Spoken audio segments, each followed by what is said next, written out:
Today in this video, I'll show you the top 10 things to do in the Spanish city of Valencia. This is a city that blends ancient history with modern innovation.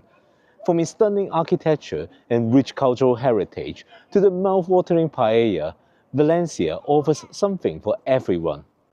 So join me as we explore why Valencia should be at the top of your travel list too. Vamos! Buenos dias, fellow travelers. Welcome to Valencia, the city of sunshine, history, and paella. We're here for the weekend, and you're invited to join us on this city break as we discover the best things to do in this amazing city. We'll start things off with Torres de Serranos, one of the last remaining gates of Valencia's ancient city walls. Let's go climb up to the top of the tower and check out the views. Got the tickets? Let's go climb up the tower. Built in the late 14th century, this was part of a defensive system that once encircled the city. The walls protected Valencia from invaders and stood strong through sieges and wars. As the main entrance to the city from the north, this tower was originally designed to impress as much as to defend. It was like a triumphal arch. The Gothic-style architecture, with its intricate details and imposing height, makes Torres de Serranos one of the best preserved Gothic city gates in Europe.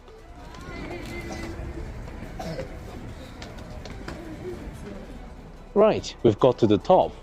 As you can see, the tower overlooks Rio Turia. It's a great way to start your Valencia city break as you get a sense of the layout of Valencia. From here, you can spot many other landmarks on the city. On this side, you can spot El Miguelete, the clock tower of Valencia Cathedral. We're gonna visit that really soon. Alright, now we're standing in front of Valencia's most iconic landmarks, Valencia Cathedral. The cathedral was built on the site of a former Roman temple and later a mosque.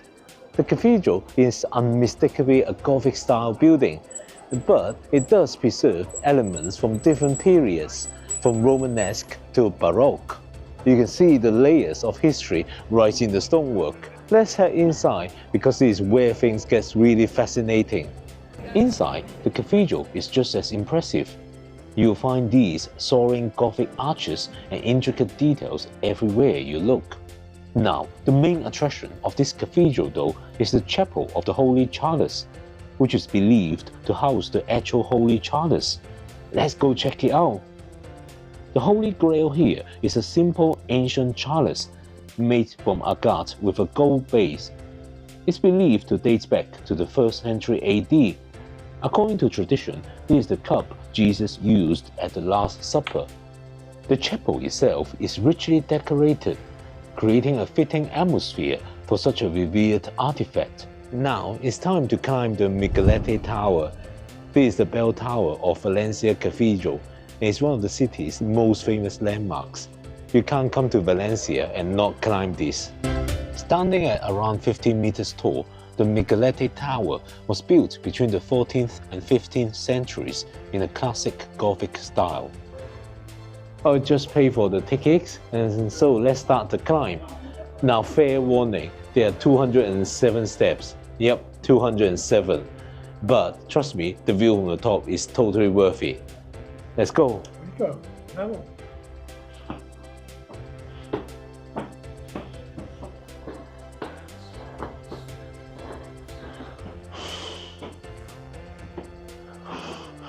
Wow, we're almost there and we can see the bells here.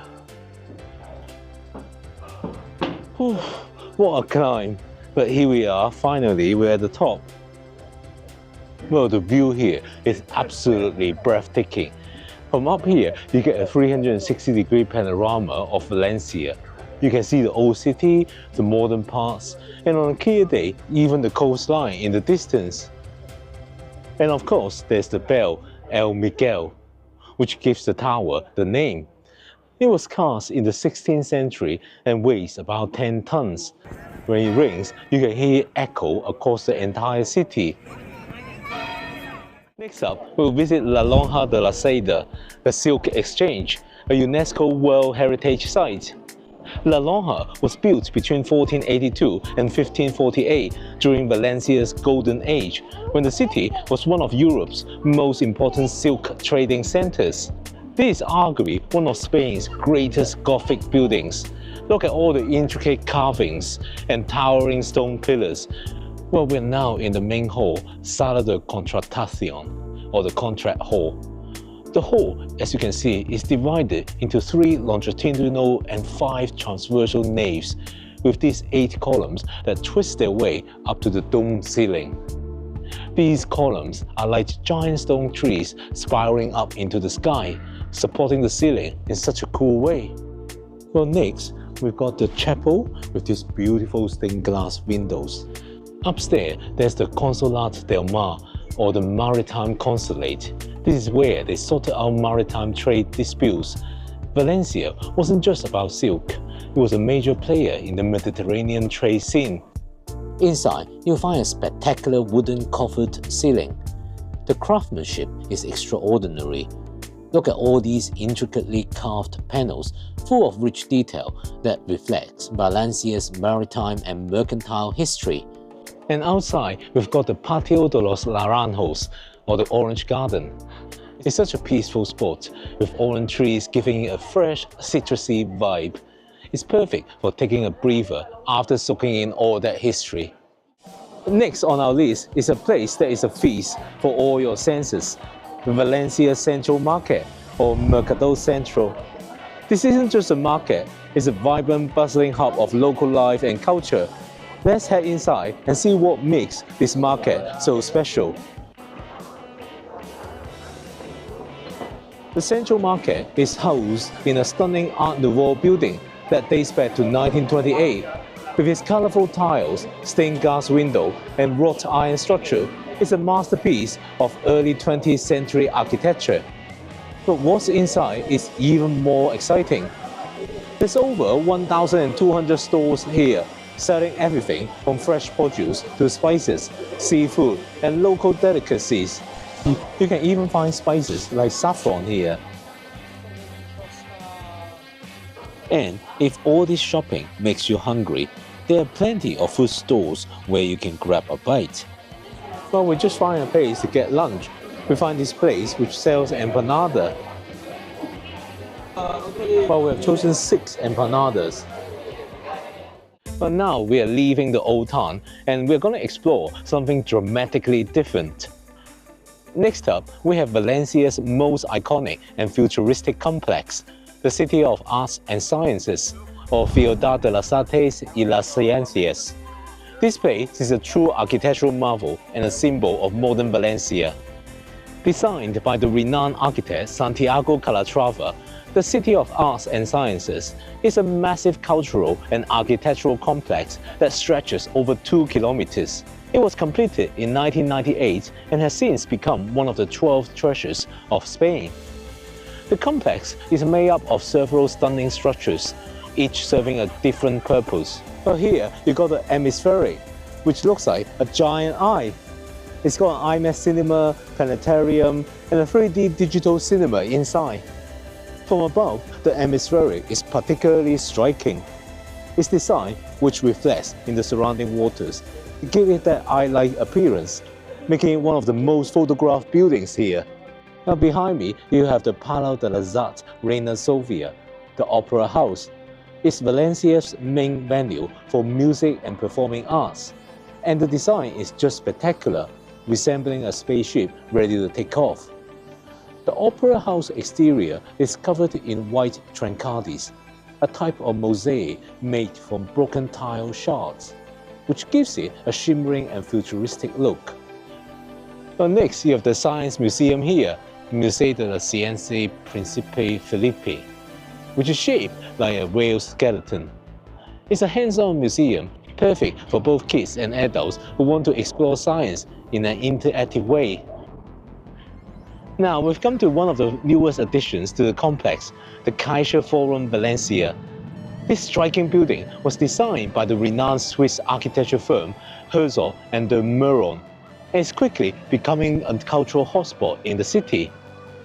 The architecture here is absolutely captivating, with its bold, geometric design that stands out even among other futuristic buildings of the complex. It's a cultural and social space that hosts art exhibitions, concerts, and workshops, adding a fresh dimension to the City of Arts and Sciences. Currently, there's an exhibition called Art and Nature, showcasing over 80 masterpieces from the Centre Pompidou collection. So we got the tickets for the exhibition. Let's head inside. The exhibition isn't massive, but it features works by renowned artists like Picasso, Kandinsky, Dali, Le Corbusier, Dubuffet, and more. It delves into the fascinating relationship between art and nature, exploring how natural forms have inspired artistic expressions over the past century. Well, we're gonna go upstairs now to check out the cloud. Nanube, or the cloud, is an ultralight structure with a truly unique design. Its fiberglass floor creates a subtle floating sensation, while translucent polymer cladding gives it an almost weightless appearance. It's designed as an educational space for schools.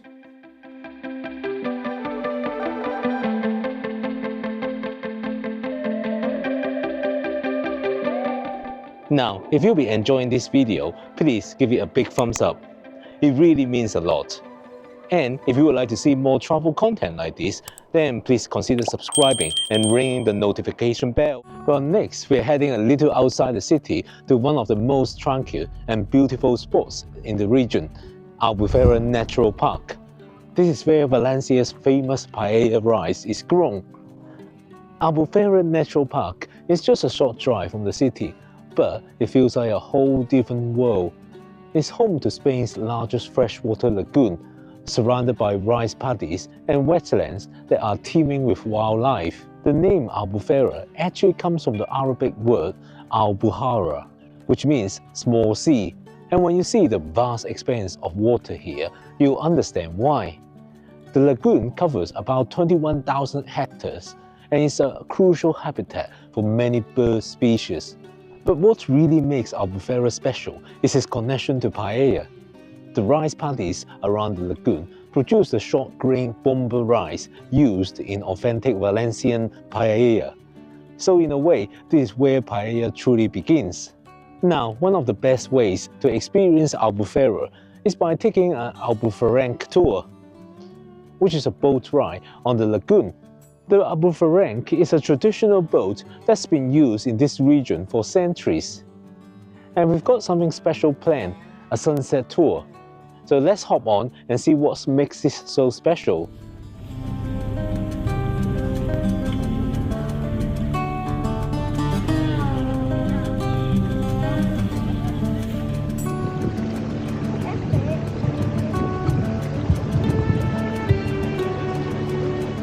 As you glide across the still waters of the lagoon, you can't help but feel a deep connection to the natural beauty and history of this place.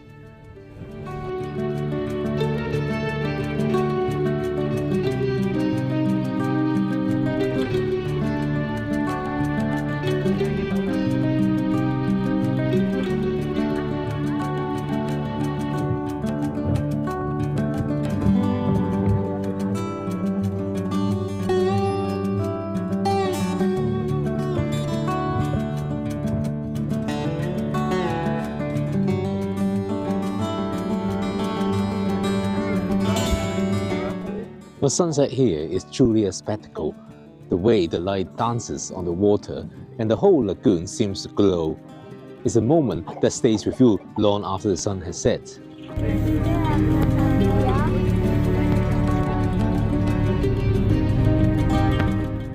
Well, that was a great sunset boat ride. We're now going back to Valencia and we're gonna have dinner.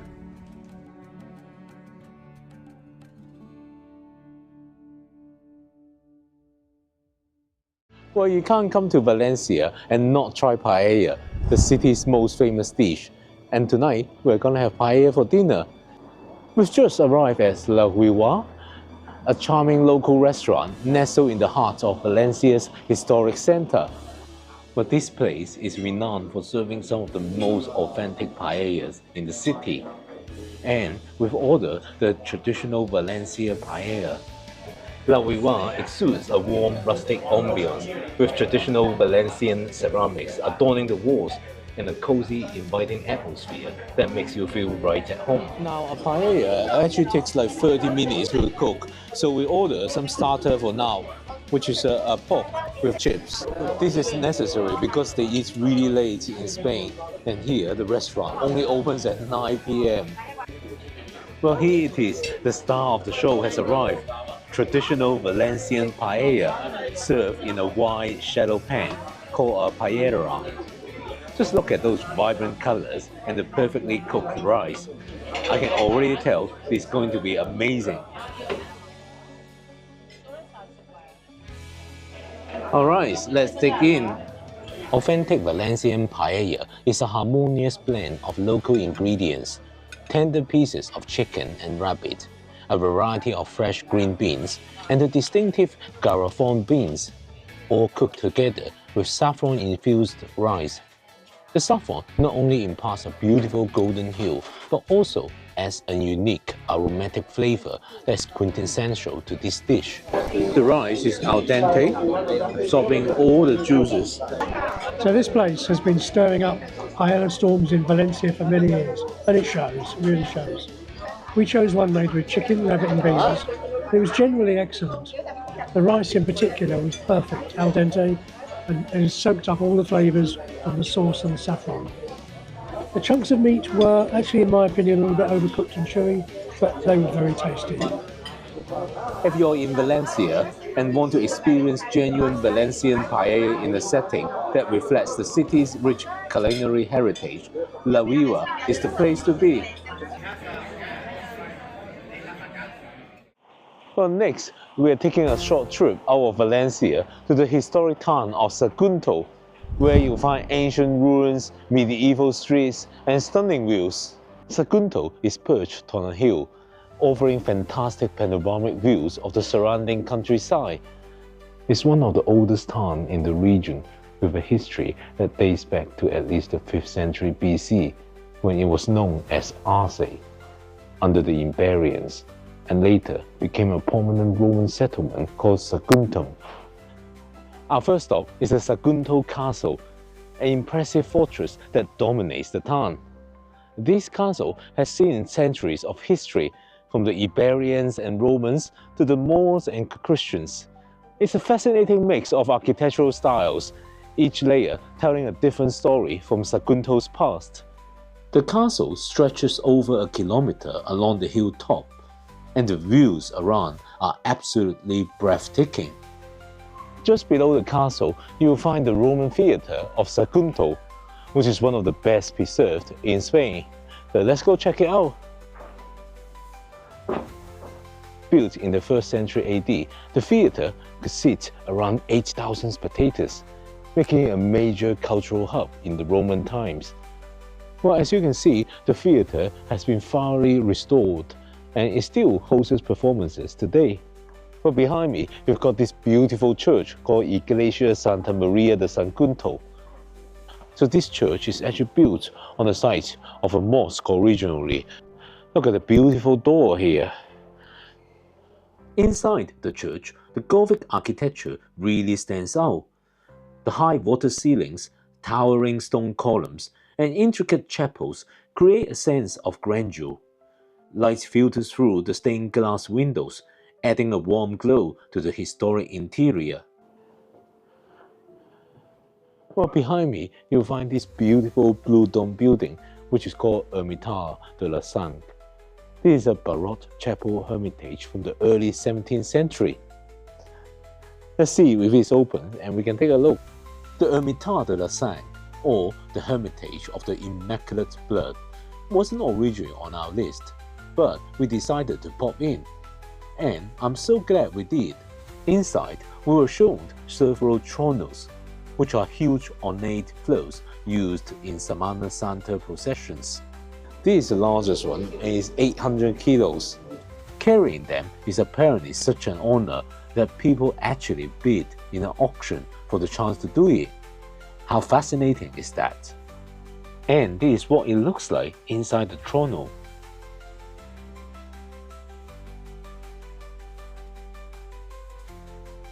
We were also shown a replica of the Holy Chalice, the same one that we saw earlier in Valencia Cathedral, so that's a nice little bonus.